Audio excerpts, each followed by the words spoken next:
Assalamualaikum warahmatullahi wabarakatuh.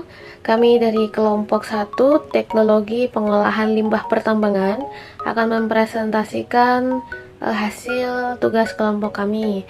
Sebelumnya saya akan memperkenalkan anggota kelompok saya. Yang pertama, saya sendiri Anggi Yuktikula. Lalu yang kedua, Amanda Maidisha. Lalu yang ketiga, Igna Alitsa Mawardani. Materi pertama akan saya jelaskan terlebih dahulu. Yang pertama adalah introduction. Industri pertambangan di Indonesia, khususnya sektor mineral dan batu bara, merupakan pilar ekonomis yang vital dalam perekonomian global, yang memiliki peran penting dalam menyediakan sumber daya mineral yang dibutuhkan oleh peradaban manusia.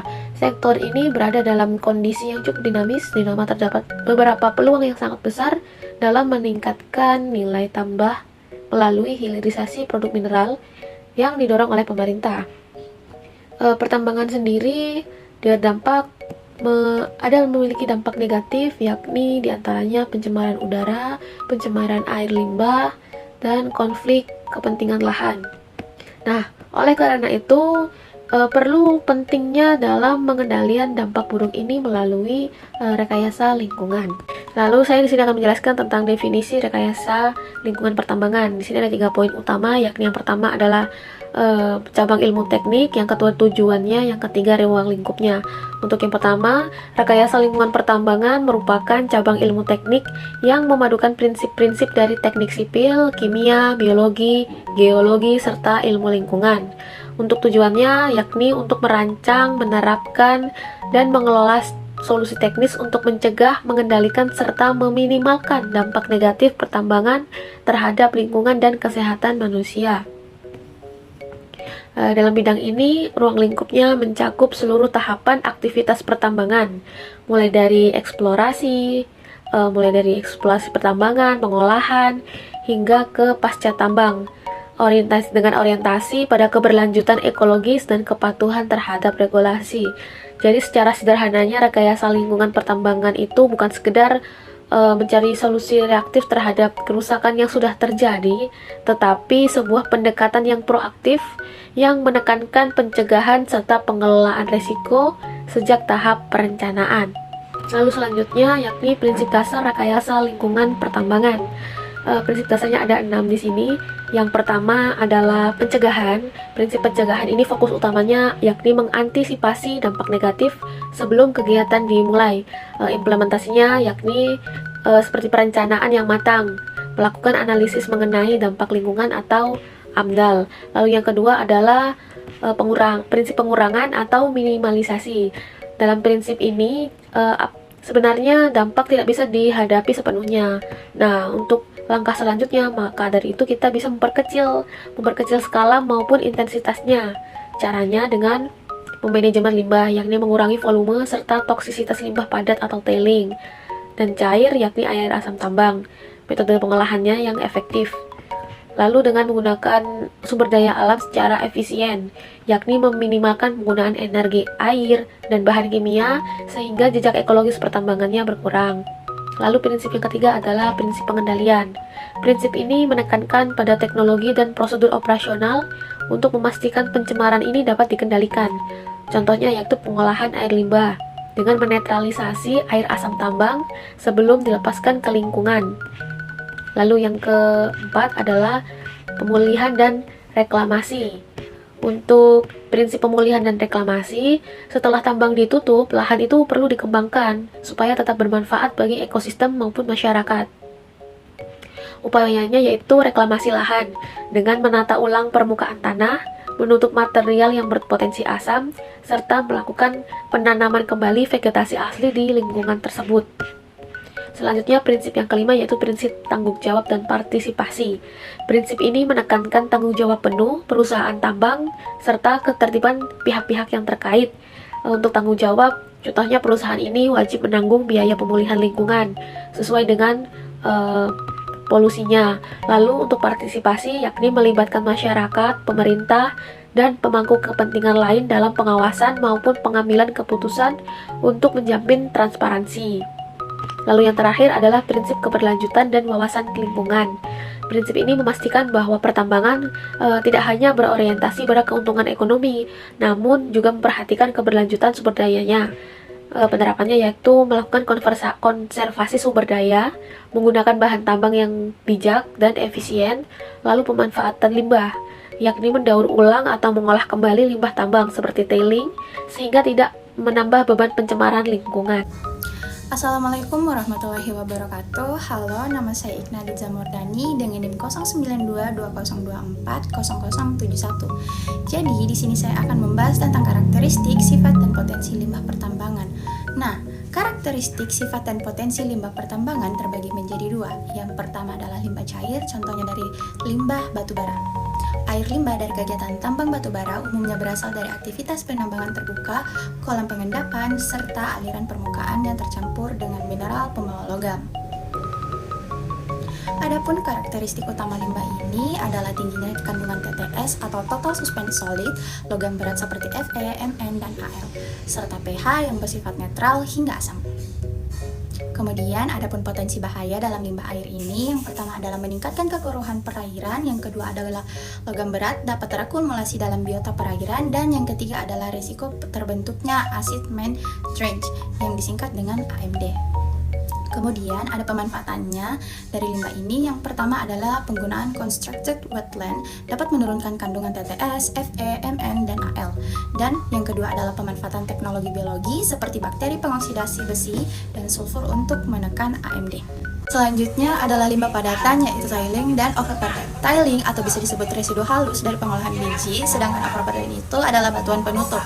Tiling memiliki sifat berupa partikel halus dengan tekstur lepas sehingga rentan tererosi. Tiling pula kaya akan mineral sikat, oksida logam, dan sering mengandung unsur berbahaya seperti arsen, merkuri, dan kadmium. Dari limbah padatan ini terdapat juga potensi bahaya. Yang pertama adalah rembesan logam berat ke air sungai dan tanah, dan yang kedua adalah risiko longsor, dan yang ketiga adalah produksi AMD jika tiling mengandung sulfida. Kemudian ada pula pemanfaatannya. Yang pertama ada tiling bisa menjadi mortar dan beton, dan yang kedua adalah stabilitas tiling dengan semen dan pozolan untuk mengurangi mobilitas logam, dan yang terakhir adalah pemulihan logam bernilai tinggi. Dan penjelasan terakhir adalah upaya pencegahan dampak lingkungan pertambangan, dimulai dari perencanaan dan desain. Yang paling umum adalah green mining, yaitu penerapan teknologi dan pengolahan operasi tambang yang ramah lingkungan dengan fokus kepada efisien penggunaan air, energi, dan pengurangan limbah. Tahap yang paling penting adalah rehabilitas progresif dalam jangka waktu operasi. Dalam konsep ini, area tambang yang sudah tidak digunakan selanjutnya direklamasi sedini mungkin agar laju kerusakan tidak meluas. Dan yang terakhir adalah pengolahan drains dan aliran limpasan harus diatur agar air yang tercemar tidak masuk ke badan sungai atau sistem air lingkungan. Baik, selanjutnya yaitu sistem pengolahan air limbah secara kimia. Nah, air limbah pertambangan batubara dan mineral umumnya mengandung logam berat seperti besi, mangan, timbal, kadmium, dan tembaga. Selain itu, kandungan sulfat yang tinggi membuat air limbah sering bersifat asam karena pembentukan asid main drainase atau AMD. Metode kimia yang digunakan untuk menurunkan kadar polutan dengan cara menetralkan pH, mengendapkan ion logam, dan mengurangi toksisitas. Salah satu teknik yang paling sering digunakan adalah presipitasi menggunakan kapur atau biasa disebut CaOH3 atau natrium hidroksida biasa disebut NaOH. Bahan kimia ini menetralkan pH sehingga logam seperti besi, mangan, dan timbal mengendap sebagai hidroksida. Selain presipitasi, teknik koagulasi flokulasi dengan garam Fe3+ atau Al3+ efektif mengumpulkan partikel halus menjadi flok yang mudah dipisahkan. Metode oksidasi dan reduksi juga diterapkan untuk menghilangkan senyawa berbahaya. Misalnya penggunaan H2O2 atau aerasi mampu mengubah Fe2+ menjadi Fe3+ sehingga lebih mudah dipresipitasi. Tahap lanjutan yang penting adalah adsorpsi dan penukaran ion. Adsorben seperti karbon aktif, zeolit, dan mineral batu berbasis MOV digunakan untuk menghilangkan logam berat sisa. Selanjutnya, sistem pengolahan air limbah secara fisika. Metode fisika diterapkan sebagai tahap awal, pretreatment untuk mengurangi padatan tersuspensi atau biasa disebut TSS, dan kekeruhan dari air limbah tambang. Salah satu teknik yang paling umum adalah sedimentasi, gravitasi menggunakan kolam pengendapan. Teknologi membran semakin banyak digunakan karena mampu menyaring partikel halus dan ion tertentu. Studi pada tambang Polandia menunjukkan bahwa penggunaan ultrafiltrasi dan reverse osmosis berhasil mencapai kondisi zero liquid discharge. Kemudian selanjutnya yaitu sistem pengolahan limbah secara kimia. Limbah padat dari pertambangan atau biasa disebut tailing berisiko mencemari lingkungan karena mengandung logam berat berbahaya. Oleh karena itu, metode stabilisasi solidifikasi banyak diterapkan untuk menurunkan mobilitas logam dalam tailing. Pendekatan lain adalah geopolimerisasi, di mana tailing diubah menjadi material konstruksi seperti bata atau beton. Proses ini meningkatkan nilai tambah sekaligus mengurangi dampak pada lingkungan. Kemudian selanjutnya yaitu drainase air hujan dan permukaan. Sistem drainase air hujan di tambang berfungsi mengurangi limpasan, mencegah erosi, dan melindungi infrastruktur tailing storage facility. Desain yang umum adalah saluran terbuka atau open ditch yang diarahkan menuju kolam retensi. Selanjutnya yaitu dampak dari kegiatan pertambangan. Pertambangan batu bara menghasilkan air limbah dengan TSS tinggi, logam berat, serta pH rendah. Data lapangan di Kalimantan Selatan menunjukkan nilai TSS mencapai 801 mg per liter, Fe atau besi hingga 6,5 mg per liter, dan mangan 2,14 mg per liter, melebihi baku mutu. AMD dari tambang menurunkan kualitas air sungai dengan pH rendah dan sulfat tinggi yang berdampak pada ekosistem akuatik. Pengalaman Cina menunjukkan bahwa pengelolaan air tambang menjadi isu penting dalam keselamatan lingkungan. Lalu selanjutnya, studi kasus pengolahan limbah tailing di Alumina PT ICA Kalimantan Barat. Untuk gambaran umumnya, perusahaan ini merupakan perusahaan produsen chemical grade alumina atau CGA pionir di Indonesia dengan kapasitas produksi 300.000 ton per tahun. Lokasinya di Tayan Hilir, Kalimantan Barat. Karakteristik limbahnya yaitu lumpur merah dengan volume 300.000 sampai 450.000 ton per tahun. Sifatnya sangat basah, pH 10 hingga 13 dengan kandungan Fe2O3-nya dominan dan logam berat lainnya. Untuk sistem pengelolaannya menggunakan Tailing Storage Facility atau TSF berlapis HDPE, sistem daur ulang air supernatan, dan ada rencana revegetasi pasca penutupan. Untuk potensi dampaknya, rembesan air alkali air tanah, debu merah pada musim kemarau, resiko kegagalan tanggul ke sungai, dan kekhawatiran masyarakat sekitar.